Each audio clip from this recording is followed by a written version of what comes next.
Hello, everyone, and welcome back to not only another day here at the Damage Report, but Friday, Garbage Day. And we decided we want a theme of garbage. So we've brought back a classic Friday so needlessly mean. Brett, it's been a while. You know what, John? That's it. No! We had him briefly. Then I dropped it behind the desk, but it's your lens cap because I use your camera. So that's true. Jokes on. Almost lost you, but your incompetence means you now have to do the show. So Brett, you've been gone for a really long time. We've had some great fill-ins. Obviously, people still miss you greatly. What has it been like being free of the shackles of Friday TDR? You do not need to say that you had some great fill-ins in that whole thing. Well, but they were great. You're great, and they were great. Yeah, but I am the desperate co-host sitting here just needing positive reinforcement and attention. And they're not here, they're not watching, whoever it is. I don't know, I didn't catch those episodes because I was actually doing this thing called work, John. I wasn't. It's weird because you were working so hard and yet you come back looking refreshed. Your hair is more lustrous. You have a twinkle to your eye. But we're very glad to have you back, everyone. I was editing till like 11:15 last night. And I also here played some Fortnite. So that's beside the point, John. Nuance the work thing there. Anyway, from the chat, I can see that everyone's very excited to have you back. I'm excited too. Hopefully it will last. We'll see. I know you've got this big new young show that's super exciting, but don't forget about us, okay? Don't forget about us. When it comes to my relationship with multiple shows on this network, it is the closest word is polyamorous. In that emotionally it's attacks on me and it's a lot of juggling and lying to each other, but it really is working out for me. It's beneficial to me as long as I can play all the shows against each other. And you are very successfully doing that. But anyway, while we're excited to have you back, that's not the only reason we're excited. And you probably think I'm alluding to the rundown. That's also good. The rundown will be fine or whatever. But that's not what I'm talking about either. I want to talk about something exciting that we teased yesterday. Today is an important anniversary. 1 year ago today, maybe, the Dragon Squad was first birthed. Completely casually and not intentionally, we came up with this title, mostly to mock people like the Proud Boys and other groups where, man, they're really trying to sound alpha and they just can't quite make it happen. And we came up with Dragon Squad, and ever since then, it has become a phenomenon. There are thousands of you out there that have taken up dragon names of your own. They are all over the chats, even on other streams. I randomly come across dragons in other YouTube comment sections and other Twitch streams, which is always awesome. And you guys have just been so supportive. That it's awesome. Thank you for that. And we want to give you a little back.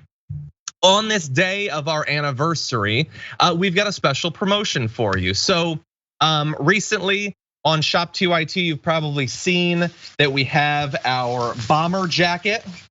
And the cool thing about the bomber jacket is that it's customizable. You can get these different patches and you can put them on and stuff like that. And I believe we have some patches here. Yes. Have some cool patches. You can show like issues that you care about. If you go to Shop2IT today and you get the bomber jacket and you add a Dragon Squad shirt to your shopping cart, free Dragon Squad shirt. How awesome is that? Obviously, we got a lot of great ones. We got the green one, which I absolutely love. We have the recently launched rainbow one, but also partially for fun, and I think partially to make me uncomfortable, we've got some awesome new designs in Shop2IT right now that I want to show you. So let's see, we've got the Dragon Squad ice cream shirt. So this was designed by a fan of TDR, Tall and Awkward 3. So thank you for that. This shirt commemorates the epic struggle that I engaged in for a couple of years to track down and consume Cinnamon Buns Ben & Jerry's ice cream. So thank you for that, Tall and Awkward. Tall and Awkward also designed this, kind of like the Terminator thing, but with me becoming a dragon. It's a little bit horrific, it's a little bit awesome. So those are available, and then obviously there's Damage Report shirts, there's Dragon Squad shirts. I get awesome pictures sent to me of people modeling their great stuff. So that's always awesome, and it's now available. You should go to Shop2IT, put the bomber jacket in there, you add a shirt, You get the shirt for free. So how awesome is that? By the way, so that's the gift for you. But much more importantly, there's the gift for us here at TDR. So every member of TDR got an awesome little gift bag combining a few different things. So a few very special things, shirt, tote bag, stuff like that. But then Mini Morpho, who many of you are in the audience are familiar with, this great artist, created this limited run of awesome dragon art coasters commemorating Brett and JR and Anna and myself. So that's awesome. It went out to the different members of the team. I think Brett's holding one right there, actually. But it's not just for us. That does look cool. 3 of you out in the audience are also getting a set of these. So if you want to find out if you want, going right past it, just right past all the visual humor that I've put together. What? Okay, a dragon roll. Act now, and you'll also get a dragon roll. You'll get some dragon fruit, which I forgot to bring to the set. I realized that was what that was. It's eel. Why are you eating a dragon roll at 10? While most places will give you a dragon roll with eel, only at TYT will give you dragon rolls made from real dragons who made the ultimate sacrifice. They're endangered, but they're so good. I can't believe you got a dragon roll. And when did you put on the dragon costume? I didn't even see you doing that. That's a cool dragon. I like that. Just like, it's so easy to like slide things by you. Someone says, where did you get that at this ungodly Pacific hour? Well, I could actually go for one. But anyway, thank you, Brett. There's the dragon fruit. Everything's coming up dragon. So anyway, if you want to know if you were one of the viewers lucky enough to get a set of Mini Morphos coasters, you can go to Shop TYT right now at Shop TYT on Twitter or Instagram. It's already live. You can go see if you won. By the way, also wanted to thank, where is it? Yes, we got it. I never had dragon fruit before, but that is delicious. I have not either. So a woman-owned business, Dragon Baby, sent us dragon soap as well. Thank you for that. We're so lucky. There's some awesome cards were sent in by members of the audience. Thank you everybody for that. This is amazing. I don't want to glide by because it looks like we got different dragon soaps. I think that we did. I got this red one with a dragon embedded in it and a long curvy tail.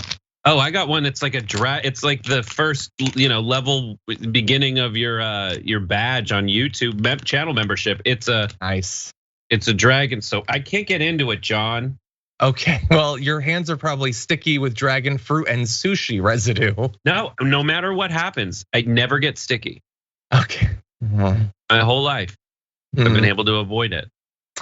Okay. You said it before we started not to take any extra time, so you just go ahead. Well, anyway, thank you everybody for being a part of the community, for being part of the Dragon Squad. Mini Morpho, thank you for the art. Dragon Babies, thank you so much. Thank you to everybody on the team. Hopefully you're enjoying. That is awesome. It's bursting out of the egg. That's pretty awesome. Thank you everybody on the team who makes the show possible. Much appreciated. Reminder, shoptyt.com. You can get a free shirt with the purchase of the bomber jacket. So should be a lot of fun. Anyway, with that, you know what? I was thinking we would just do 1 year of the Dragon Squad and then we end the show or whatever, but I guess it's going pretty well. I guess we could do a little bit more. Maybe we'll do like one bonus month or something. So I guess we'll do the news today. But sorry, John, that's all the time I have. I kind of have to go. We spent a lot of time. You kind of wasted a lot of time with your gags. Sushi, you're not going anywhere. I am going to take this off because you got that costume on. Anyway, everybody, as we go through the news that's coming up, you can send us messages and we'll respond. Tweets, super chats, comments, all of that. Also, at the end of the show, as always on Fridays, we will be choosing our garbage people of the week. At the community tab, you can go vote for the community garbage person. Brett hasn't done it for a while, so I'm really excited to see who his garbage person is going to be. But before we get to that, we got a lot of other news to get to. So Brett, you ready to do this thing? Sure, John. I'll focus by the time we get there. What did you do? Did you get sushi on your lens? Just don't worry. Just everyone calm down. Brandon, stop talking trash in everyone's ear. I focused and everything fell apart. Everything's fine. Better. Okay, go. Let's do this thing. Okay, let's get serious. We got serious news now. This morning, President Biden is going to be unveiling a suite of executive orders designed around the theme of increasing competition in a bunch of different industries. So we're going to give you details on some of what they aim to do. then give you our thoughts about what we think is good about this and where it might be falling short. So it'll be signed at 1:30 p.m. Eastern time, so not long from now. Now, in a little bit. I'm bad with time. Anyway, it's gonna be 72 different initiatives that he wants over a dozen different federal agencies to undertake to promote competition throughout the US. And it goes after corporate monopolies across a broad swath of industries, and specifically directs antitrust agencies to focus their enforcement efforts into labor, healthcare, technology, and agriculture sectors. And just in case there's some conservatives watching, I want to snare you, I want to hook you. So let's start off with his regulations attacking the tech industry. So includes several measures specifically targeting big tech companies like Google, Facebook, Apple, and Amazon. And so let's see, we have the order telling federal agencies that approve mergers that they should scrutinize the tech industry's practices more closely. A second provision will encourage the Federal Trade Commission to write rules limiting how the tech giants use consumer data. A response to criticism that companies like Amazon can leverage what they know about users to gain the upper hand on competing services and businesses.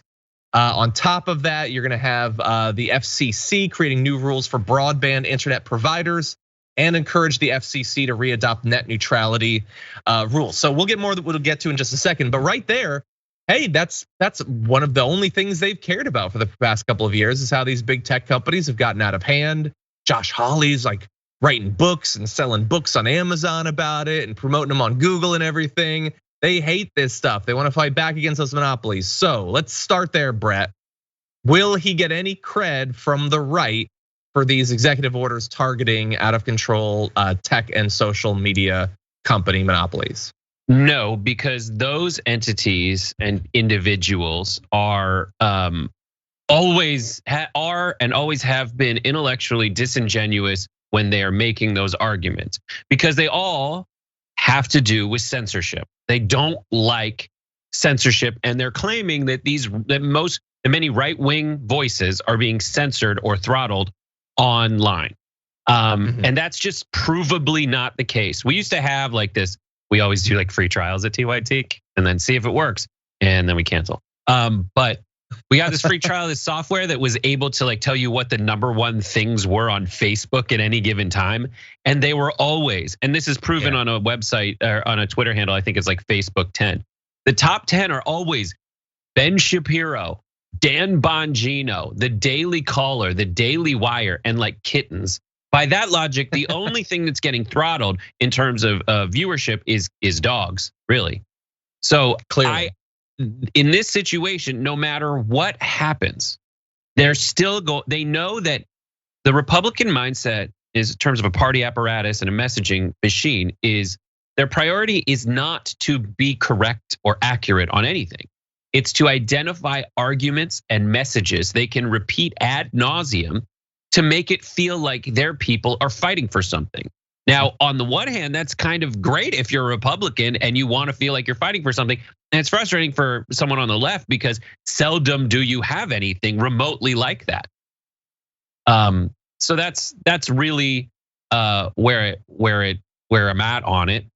And yeah, thanks. Okay, I appreciate that. Yeah, no, I don't expect that there will be much about that. And look, I mean, substantively, one thing they have on their side in not wanting to give him any credit is this isn't going to break apart any of those companies. I mean, that's the largest issue I think with all of this, whether we're talking about tech or going broader. And there's going to be things that we'll talk about other industries. It's like designed to maybe be a bit more stringent on merger approvals going forward, although we'll see about that. But it's not actually breaking up any of the companies. So I don't know, like if the issue is that we need more competition in tech specifically or whatever, it's not these little like nibbles around the edge that people think are necessary or have been advocating for. They're talking about reducing some of the monopoly power of these massive industries, and that is not in any one of these 72 different initiatives. That said, let's get into some of the other aspects of this. Biden is calling on the FTC to ban or limit non-compete agreements, which keep workers from leaving their employer for positions at rival firms. That's pretty broad and cross-industry. Critics argue the agreements reduce wages by taking away workers' employment options. Obviously, that's part of the intent. On prescription drugs, it lowers prices by supporting programs that facilitate the import of safe and cheaper drugs from Canada. It allows customers to switch banks, helps them lower their internet bills by banning excessive early termination fees. That's a good little small one, but I like that. Restores net neutrality rules that require companies to treat all internet services equally. Let's see, directs the transportation department to issue rules that require an airline to refund baggage costs when a flight is delayed and clearly disclose cancellation fees. So, I mean, the vast majority of these are, I think, are perfectly fine. I might lump many of them under common sense. These are things that should have happened, but fundamentally, it doesn't really challenge any of these monopolies. And maybe more importantly than that, while I get that he has to do what he can through the avenues that he has open to him, and as of right now, because he's not forcing a break to the impasse over the filibuster, legislation can't go forward. So I guess he has to use his executive orders. But and while I might encourage that, it is still a set of executive orders, which mean that in theory, President Tucker Carlson or President Marjorie Greene in a couple of years could snap their fingers and all these are gone. That's just a reality. I don't know if that's 100% fair because again, he's not going to do anything in terms of legislation since he's not forcing Manchin and Sinema and all those to change on the filibuster. But this could be reversed pretty quick, Brett. Right, that's true. But yeah, and that's just the nature of things that fall under the purview of the executive branch. That the general limitations on what that can do through checks and balances and the way the Constitution's laid out can be checked by legislation. But this is always the case that things that are under the administration's executive branch can just be changed like this. And it's good that they do get changed like this. And there are certain things that I agree. It's a lot of these are, I think if Biden wants to lean into anything, because there is no Biden. There's no Biden, right? Like, who is Joe Biden? What has he been doing? The only time we've really heard from Biden, like today, everybody's like, he told someone he doesn't trust the Taliban. Like, that's the takeaway. There is no Biden. There was no Obama for a very long time. And there is an active bully pulpit president that we've had in quite some time is Trump. Yeah. And I think if Biden just leans in a little more to these kinds of common sense, no nonsense thing, because after all, he's like Uncle Joe Biden. He just is like, why don't they give you the money back when you have a baggage problem?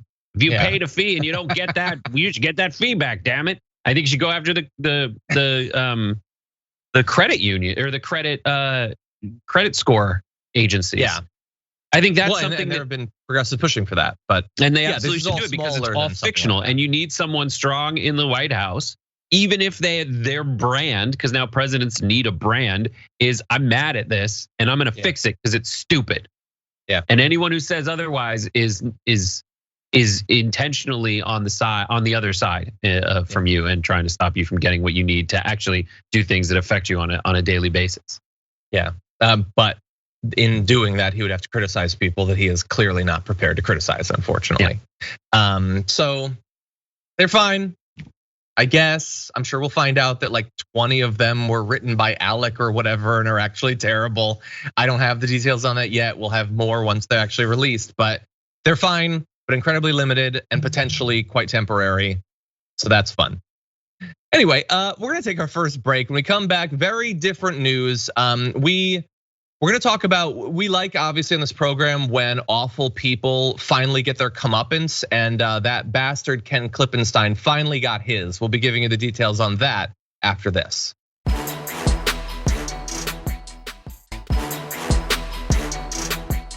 Okay, everybody, we've got a very important story to move to, so why don't we launch right into this? For the past week or so, Tucker Carlson has been aggrieved about his belief that the NSA has been wiretapping him, spying on him, trying to get to the bottom of what he's up to. And he's been trying to get to the bottom of what they're up to, filing a FOIA request against the NSA. We now have the details of that FOIA request because online Uber villain Ken Klippenstein tried to get to the bottom of what he was trying to get to the bottom of.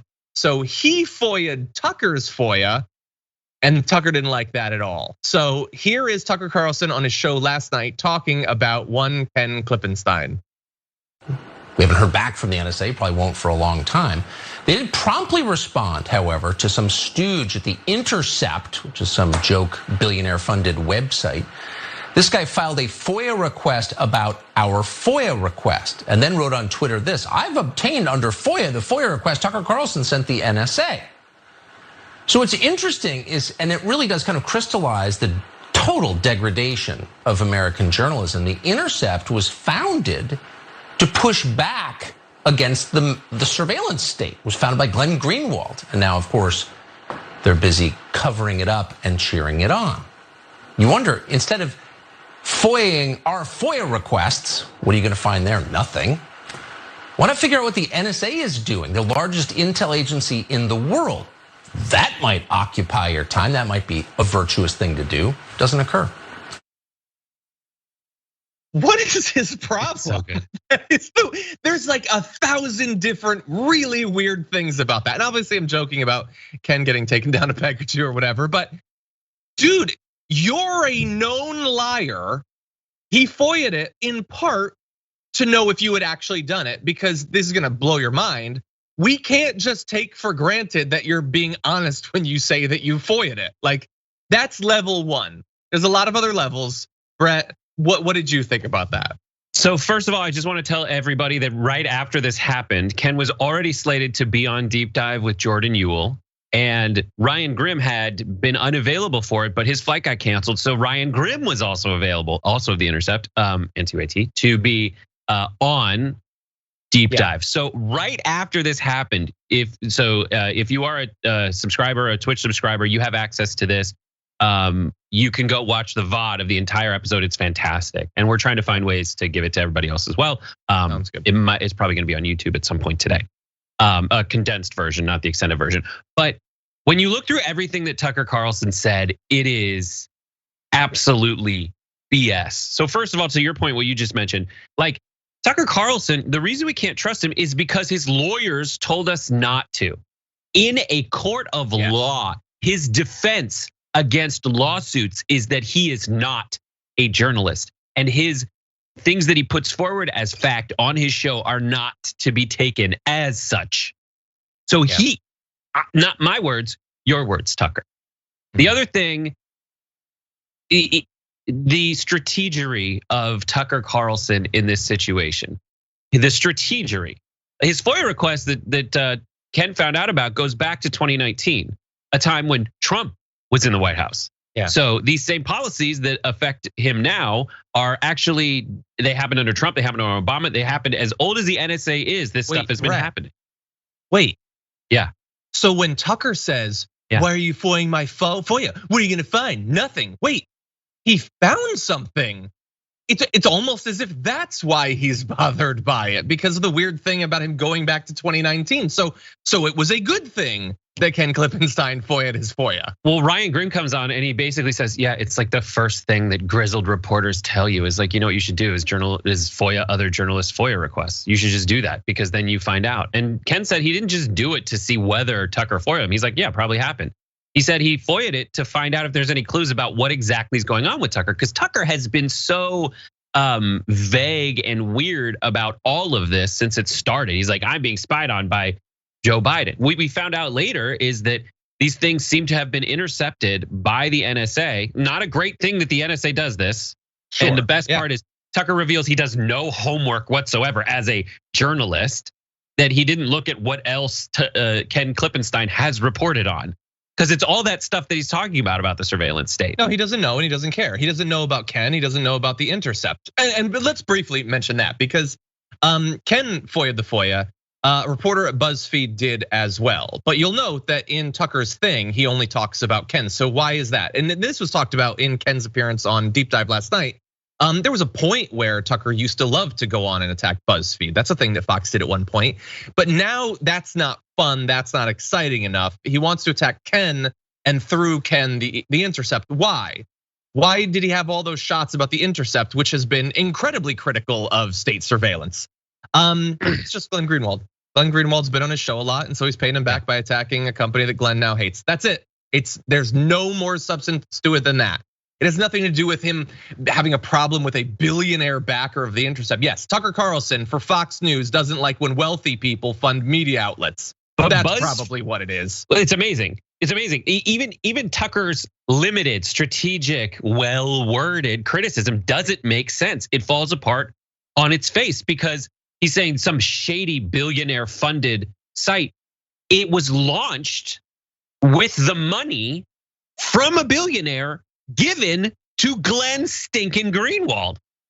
Well, I don't think Tucker's going to bring that up the next time. But again, so he's on a billionaire-funded network, Fox News, that went $450 million in the red before anybody made any money off that, and that money came from Rupert Murdoch. And he has no problem with that whatsoever. No, this is all just such. What Ken for the fourth? Okay, so if you think that was a waste of time, then it's perhaps a waste of time. It wasn't. We actually found out something about what you were doing, which is what really grieves you. But then why would you be talking about it?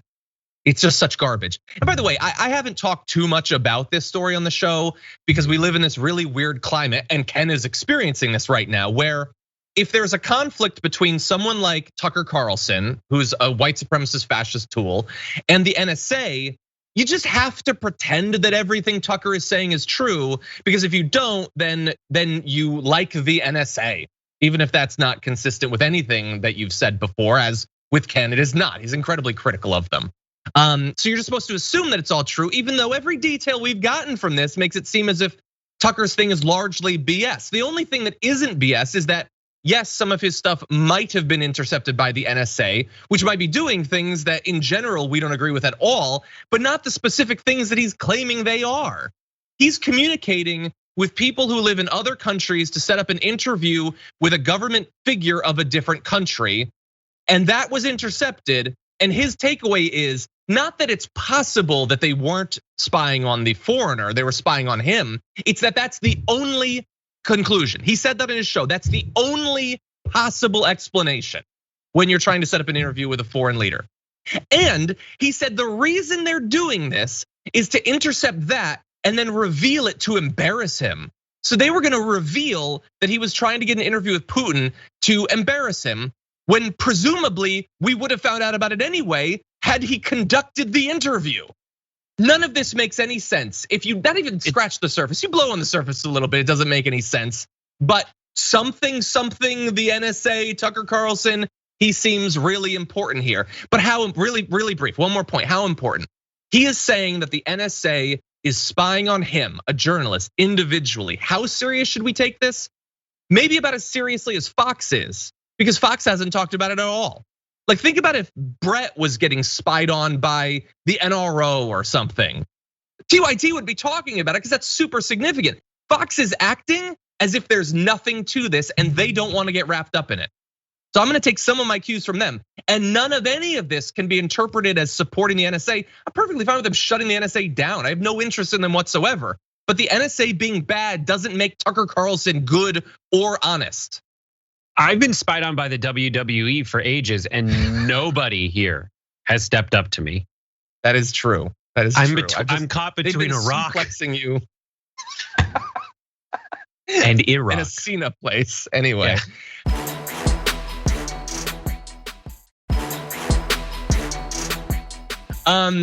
There's one other aspect of this I want to briefly talk about. So Ken Klippenstein being taken down by Tucker Carlson, and it's good because he deserves it. He can't keep getting away with it, this Ken Klippenstein. But there was a really funny thing about it that sort of, you can get a little bit of it from Ken's tweet. So Ken understandably tweeted, literally all I did was file a FOIA request, LOL, which is true. But if you go to that, you'll see a shot from the show, if we can bring up that tweet. And it's a shot of him, he's brought on this like law professor or whatever.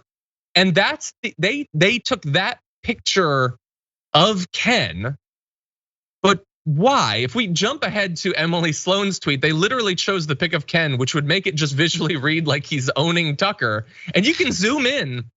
What, like, why is this the picture that they chose? First of all, that's not his Twitter profile pic. And I know that because when they showed Ken's pic, they showed his actual profile pic. Do you know what picture that is? I tracked it down. That is a screen grab from the thumbnail for an appearance that Ken made on The Conversation. Why is that? He has professional headshots. You Google Ken Klippenstein, there's photos all over the place. They picked that because they thought it made him look bad. It only makes it look as if he's laughing at how ridiculous they are. You have to watch, and you have to watch the VOD from the. I did. From the appearance. Yeah. Everybody, I'm just saying, so everybody watching needs to watch the VOD from his deep dive appearance on Twitch. It is absolutely fantastic because it covers a bunch of other stuff too, like the fact that it takes 10 minutes to file a FOIA request. And the other things that are being overlooked by Tucker here is that it's not just Tucker that gets completely used and hosed by people, by Ken Klippenstein. It's everybody who appears on Tucker's shows, all the people that like and retweet all the troll text from Ken or the tweets from Ken when he says like, can you like issue some support for my uncle? He got sick. He's a World War II veteran, and it's Lee Harvey Oswald. Like that's it. It reveals just how poorly they do their job over there. It's so very frustrating, but at the same time hilarious. Yeah, and like with Tucker, I don't know if it's a combination of him being stupid or if he's just lying. So he doesn't get how surveillance works. He doesn't get what unmasking is. With his FBI theory, which by the way, he's just dispensed with. So again, lying. How seriously should we take the NSA thing? Well, remember when he was saying the FBI was behind January 6th and now he doesn't talk about it anymore? He revealed he didn't understand how unindicted co-conspirators work. Is there anything that Tucker actually understands about the world? I have one thing that I think he understands, and that's projection. And that's gonna be demonstrated, and we have just a little bit more from that appearance yesterday. So here's Tucker Carlson's show. How about prison time? I mean, they tried to send, speaking of run amok intel agencies, they tried to send Roger Stone away for the rest of his life for inconsistent testimony. But none of these people, they thrive. They get MSNBC contracts. This is not sustainable. Someone needs to fix this. Okay. So first of all, Roger Stone lying in court under oath is inconsistent testimony, and I'll make a voice about it. And then it's okay that he's been pardoned even though he lied to cover up his crimes, whatever. But the projection there was that so Ken Klippenstein, who loves the surveillance state somehow, and he did a lot of research to come to that conclusion, is doing this to get an MSNBC contract. So they secretly support government surveillance so that they can get cushy, well-paid cable news contracts. And that attack against Ken and others was made by Tucker Carlson, a guy who has a cushy multi-million-dollar cable news contract and who has spent the last week calling for teachers to be surveilled by the state so that the state can fire them from their jobs if they say things politically that right-wing pundits don't agree with. So again, Ken Klippenstein loves the boot of the NSA on his neck, but Tucker Carlson, a guy who wants every classroom to be surveilled by the government, he's the true guy who's questioning government surveillance. None of this makes any sense. And the mention of MSNBC gives up the entire game because that is the fire that fuels Tucker Carlson. He is so terribly dangerous. And my takeaway on all of it is not that he's stupid, it's that he's intentionally lying. And by lying, he's performing. And that is enshrined in legal history as his defense. It's a performance. It is lying to his audience in a way that is different from the truth. That's his legal argument. So that's not my analysis now. That is Tucker's analysis. And the MSNBC thing. He's the most dangerous type of person because this is a kid born into privilege. His dad was like a local news guy, and his mom is a Swanson broth heir or whatever. This guy has so much given to him, handed to him, and he is a darling. He's great at dinner parties. He's everything that you could hope for. So he's played the inside elitist at every turn game all the time to get where he is. That bow tie wearing, floppy haired, pleated pant, elitist Cape Cod perk. He gets to those heights and then he loses it, right? Yeah. He loses it at the hands of Jon Stewart. And now he will do anything in his power, lie, cheat, steal, sue, fabricate in order to keep this position until the end of time. Yeah. That's what makes Tucker so dangerous. Yeah. Final point though, if you support these FOIAs of this out of control rogue journalist and NSA lover Ken Klippenstein, he does have a Patreon to fund the FOIAs and the legal work and all of that. Also, just want to give some preemptive support to Ken because I'm sure he got a lot of attacks and harassment and death threats last night. Well, there's at least a 40% chance that Glenn Greenwald is going to go on Tucker Carlson tonight to attack Ken Klippenstein and send his rabid, insane followers after him. So that's going to be fun, Ken. Don't envy you for tonight, but thank you for your work though, buddy, and taking one for the team. Anyway, with that, we do have to take a break, but we've got a lot more news coming up after this.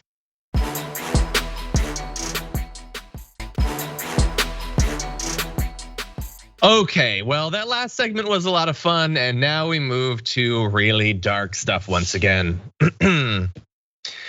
A few years ago, while regrettably Donald Trump was still president, Mohammed bin Salman, leader of Saudi Arabia, had a US journalist, Jamal Khashoggi, murdered in Turkey. And the US, very promptly after that, helped them to cover up the crime, avoid any sort of consequences whatsoever, and our alliance with Saudi Arabia rolled on as if they hadn't brutally tortured and murdered a journalist. But now it's being revealed a little bit more of what was going on about Donald Trump and his reaction to that event as it was proceeding and unfolding day by day, as we were finding out more about it. And it gets really dark. So one piece of intelligence in particular had apparently gotten Trump's attention. US officials had concluded that the Saudis had used a bone saw to carve up Jamal Khashoggi's body. And Donald Trump apparently got fixated on that, saying, I mean, he would go back to it. This is the source for this report, saying, trying to press them and telling them, this will change everything, you guys. We've got to know, we're with you. We're standing behind Saudi Arabia, but we've got to get to the bottom of this. Was there a bone saw? Was there a bone saw? So first, let's reassure them we're with them no matter what. But then let's also find out if they cut apart the journalists they murdered with a bone saw. And Trump not only was weirdly fixated on this, but not affected by it in terms of his evaluation of Saudi Arabia. He thought that it was kind of funny, saying things like, I've been in difficult negotiations. I've never had to take a bone saw. This is in the immediate aftermath of the murder of that journalist. And he thought it was funny. He goes on to turn to Mike Pompeo saying, have you ever had to take a bone saw into negotiations? To which Pompeo said, no, Mr. President, ha ha. So cool. Such a cool guy. Look, coming out of this, and we'll have more on this, the fact that he didn't care that they did it and that he wanted to maintain the exact same relationship with Mohammed bin Salman and Saudi Arabia is obviously 99.999% of the issue with all of this. But the fact that along the way he thought it was funny and would joke to a group of government officials, the Secretary of State, people who are literally involved in the work of trying to find out exactly what happened in this murder of a journalist. Like the Christians love this guy. They think that he is the best. Jesus chose him to come back and be our president. I don't know. It's just disgusting.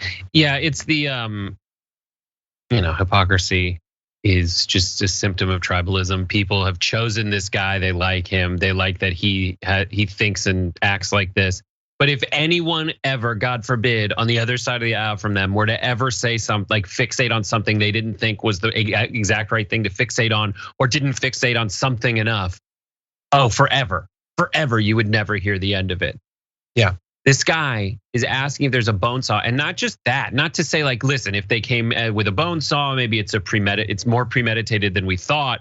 Coming with that's evidence. A specific kind of saw is either used for torture or for the purposes of cutting up a body so you can hide it and take it out. No, it wasn't that. It was like, that's nifty. That'd be an intimidating thing to use in the art of the deal. Isn't this a fun world we're in now? Ha ha.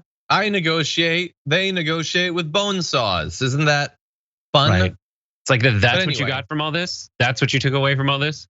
That is what he took away from all of this. And that's just disgusting. But obviously, as I alluded to earlier, the issue was the knee-jerk need to protect them from any consequences. And so really fast, as the days were going on, the Saudis kept changing their explanation of what happened. So 3 days after the murder, They said that Khashoggi had left the consulate and the Saudis had no idea what happened to him. It turned out that was a body double that they had put there to make it seem as if he'd escaped. Then as details started to come out, there were the audio tapes of what had happened inside the consulate. They declared that he had died in a fist fight because they wanted us to believe that Jamal Khashoggi had gone into the consulate and then tried to kill everyone with his bare hands. And so they accidentally killed him and cut his body apart. And then finally they came out and said, well, it was rogue killers in the consulate that had done it. That was obviously insane. It was particularly insane coming after all of the other made up explanations.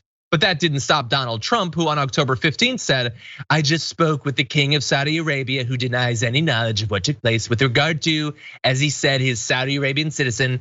It sounded to me like maybe these could have been rogue killers. Who knows? Well, you know, because he knew at that point what had happened. But the Saudis had their public relations trick they wanted to use about the rogue killers. And he thought, oh, I'll just say that. It sounded to me because they told me to say this. And what was all of this about? Well, all of this was nothing having to do with human rights, the life of this journalist, the need for the surviving family members of Jamal Khashoggi to understand what was going on and get something like justice. He cared about the money because he said about this, and I'm not I just can't anymore. If we abandon Saudi Arabia, it will be a terrible mistake. They're buying hundreds of billions of dollars worth of things from this country. If I say we don't want to take your business, if I say we're going to cut it off, they will get the equipment, military equipment, and other things from Russia and China. And I'm not going to tell a country that's spending hundreds of billions of dollars and has helped me out to do one thing very importantly, keep oil prices down, so they're not going to $100 and $150 a barrel. And I'm not going to destroy the economy for our country by being foolish with Saudi Arabia. It's about America first. So that was why he was totally fine with them murdering this journalist, cutting up his body. They buy stuff from us. So you get one journalist free, one murder and torture free. And I'm not going to tell you how many others you get for free and how much other misbehaving you can do. But that I would just say my criticism of Trump from a Trumpist perspective is that is a weak appraisal of your position in terms of power. You saying that you cannot keep Saudi Arabia in check by various means and rather are letting them do literally whatever they want, even if it's killing like someone who is an American resident, if not citizen. Then you're saying you're weaker than Saudi Arabia. Yeah. Now, the other thing to take away from this is the quiet part loud. This is the calculus that happens behind the scenes with every unfortunate story that gets out of hand from the perspective of damage control and keeping your perceived, nobility intact. Like they're angry when stories come out like this, not because they care about what happened and that it's a tragedy that befell someone that was just trying to do something that is protected by the First Amendment in America anyways.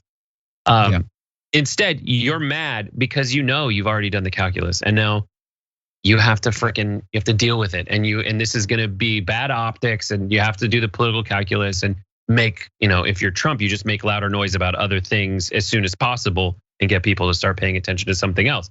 But that calculus happens all the time. Exactly. Yeah, it does. And one last little awful wrinkle, it doesn't just happen under Trump because obviously, he tried to protect MBS from people finding out about this. He kept denying it, always defending him. So once Biden was inaugurated, they came out with this report making it even more clear what had actually happened. So that's good. But then Antony Blinken, Secretary of State, said, I would say the relationship with Saudi Arabia is an important one. We have significant ongoing interests. We remain committed to the defense of the kingdom. So what we've done by the actions we've taken is not to rupture the relationship, but to recalibrate it to be more in line with our interests and our values. This is bigger than any one person. And I don't know if he's referring to MBS or to Jamal Khashoggi or to Biden himself or to himself as Secretary of State. But what I know he's not saying is that they're going to take these gross, tragic human rights violations any more seriously than they were taken under Donald Trump.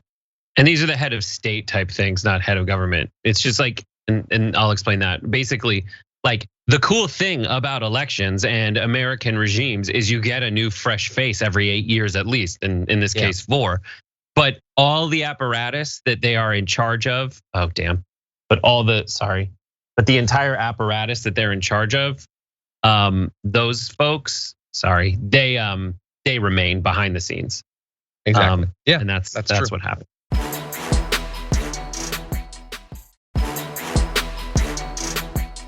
Okay, well, we only have a few minutes left in this block. We're gonna try to give him a little bit of time to get his video going again as we launch into this next story. Last week, we let you know about the Canadian death toll from the heat dome that had overlaid the Pacific Northwest and parts of Canada. It was absolutely devastating, leading to wildfires and the loss of hundreds and hundreds of lives. Now we have a little bit more information about how devastating it was here in the US. The death toll as of right now in the Pacific Northwest has risen to nearly 200 people who died as a result of those horrendous hot conditions. There was 116 deaths reported in Oregon, 78 deaths in Washington state. And look, even as it was happening, we talked about the fact that heat waves always result in people dying because we don't protect them. We don't care if they've access to AC. We leave older people in places where they might die. But I want to put it in perspective though, because while heat waves are always devastating, this one was worse. Between 2015 and 2020, Washington saw just 39 deaths in the late spring and summer months. So over a period of 5 years, 39 deaths. In this one heat wave, for a week, they had 78 deaths. So absolutely devastating and far and away worse than anything we had experienced earlier. And again, to remind you, as we talked about last week, in British Columbia, as many as 500 people died from this one particular heat wave, as well as the loss of potentially more lives, animal life, and property from the wildfires burning that obviously a heat wave like that would contribute to. So Brett, we speculated that this would result in a lot of deaths, and indeed it has. Yes, it is. I don't know, you know how I feel about all these stories. It's like, yeah, we all know what the problem is. That's the frustrating thing. And the messaging around it is just messaging. Like we know what the issue is, we know what the problem is, and we don't do anything to change it for a bunch of reasons. One, and we can probably quantify exactly what percentage of the problem it is. One is our own habits. The other is refusal of energy companies who are entrenched in not only the physical infrastructure already of the country, but also entrenched in their relationships to seats of power and decision making in America as it relates to our representatives. It just keeps going and going. It's that inertia that will, not so hilariously cause the heat death of the planet. Yeah. And look, we're focusing on that particular heat dome because that was particularly devastating for a particular area over a particular period of time. But there was, record temperatures in Arizona, in Nevada. We talked about in the Arctic, in Russia, there was really high temperatures. In Canada, that city or that small town of Lytton, we had checked in each day as they were breaking records, and almost tragically, perfectly in terms of the message being sent to the world, then burned down in a wildfire. Set land temperature records day after day after day, and then was burned to the ground. And it got a little bit of coverage, and more coverage than usual mentioned climate change. I think it was at one point 26% of the segments about the heat dome mentioned climate change. But still, now we're moving on. And how many people are talking about that heat wave or the next one that's gonna come, or the fact that we're launching into months of devastating wildfires? Those things are not simply going to get better if we ignore them. They are going to almost certainly get worse every year from now on. Okay, we have a little bit more climate news to get to after our break, but this is all the time we have for our first hour. So thank you to all of you on our various linear platforms for watching the show. Much appreciated. But if you're watching on the app or if you're watching on Twitch or on YouTube, we've got a lot more news for you, including the ceremonial throwing away of political garbage. I've got one. We're gonna see who the community has voted for, and Brett, maybe a little bit out of garbage thrown away practice. We're gonna see who he's plucked. How dare you? How? Oh, you're dare not frozen you, John? anymore. That's good. That's good. I have 11 seconds worth of things to say about that. No, we gotta go.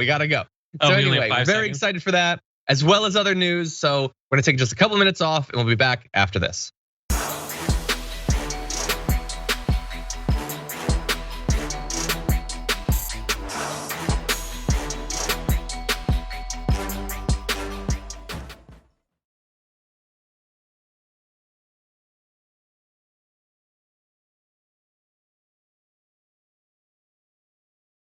Thanks for listening to the full episode of The Damage Report. Support our work, listen ad-free, access members-only bonus content, and more by subscribing to Apple Podcasts at apple.co/TYT. I'm your host, John Adarola. I'll see you soon.